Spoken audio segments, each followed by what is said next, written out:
sings is so much fun. Here comes Andy Pandy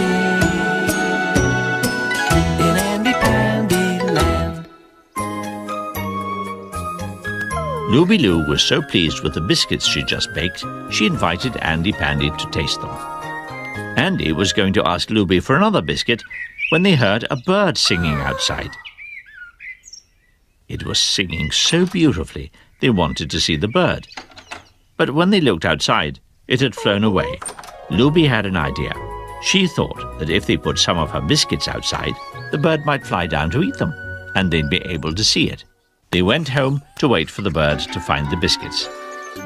But Teddy had come out for a walk, and he found the biscuits. He was sure nobody would mind if he tried one, and he was sure nobody would mind if he tried the other one.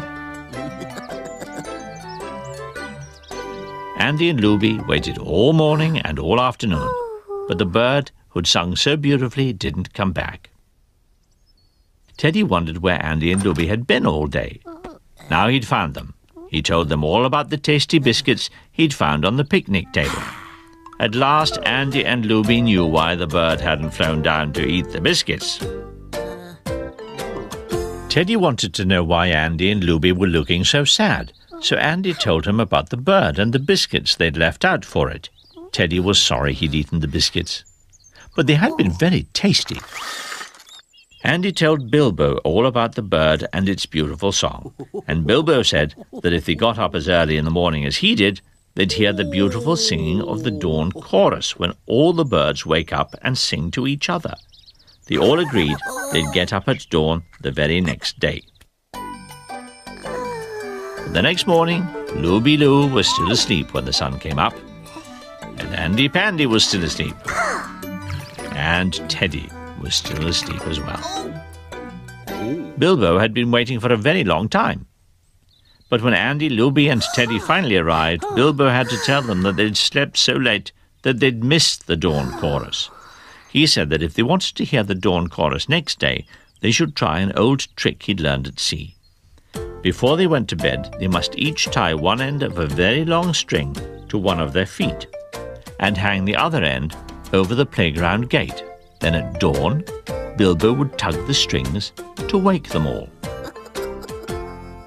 Tiffo often liked to go for a stroll as soon as it was dark. And when he saw the strings, he thought they must be a toy, so he started to play with them.